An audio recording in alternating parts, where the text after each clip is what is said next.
This is part 2 of my music vlog. I realize it's been about a week, almost exactly a week since by the time I post this, it will have been exactly a week since I posted my part 1 vlog about music, which was about instrumental music.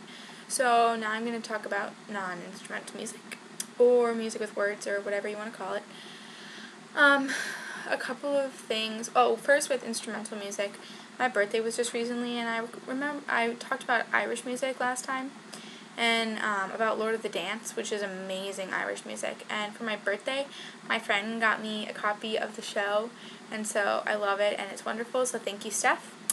But anyways, with non-instrumental music, I love YouTube, because YouTube lets you see so many different things.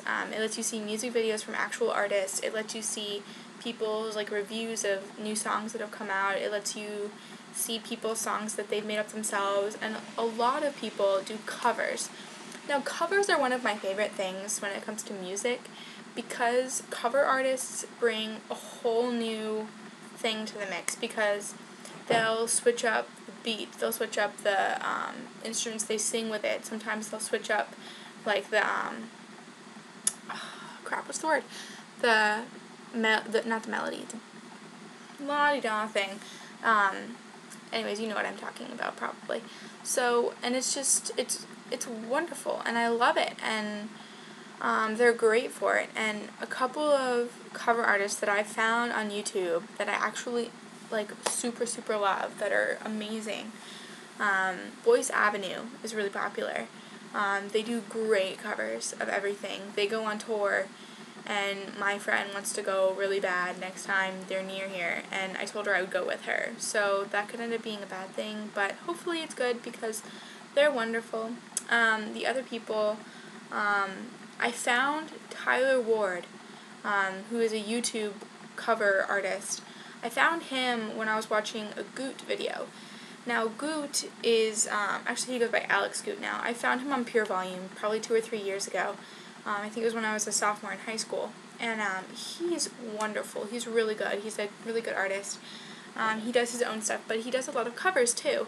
So I found him on YouTube, and I'd subscribed to his videos, and I hadn't really watched him in a really long time.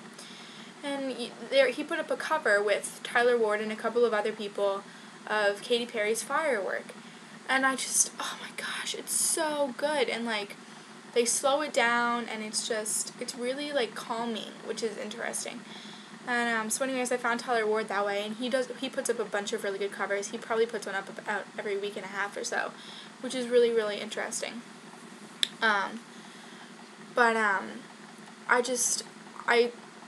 Without YouTube, I wouldn't be able to see all of these amazing songs and these artists and find all these people. Which brings me to another thing, is these artists, they're on YouTube to try and get known. They're on YouTube to try and be found. Justin Bieber, he was found on YouTube. And a lot of people could get mad at me for saying that, but I personally love Justin Bieber. I think he's great. So anyways, that's my Justin Bieber thing. I'm not going to go into that because that causes arguments. But YouTube is there for people to be found.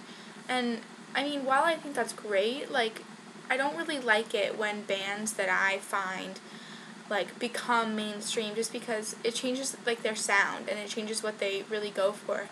And the only person I really found that's an exception for is Adam Young, who does Owl City. And I found him at the same time I found Goot, so 2 or 3 years ago. I think I actually found him freshman year. And I was head over heels in love with everything that he did. I just thought it was great. And I've been in love with him since, and after he did Fireflies, his popularity just went poof, and he grew. He became the most popular thing ever. And I personally don't really think Fireflies is that fantastic, how everybody made it seem. It's a great song, don't get me wrong, but I think he's got other better ones.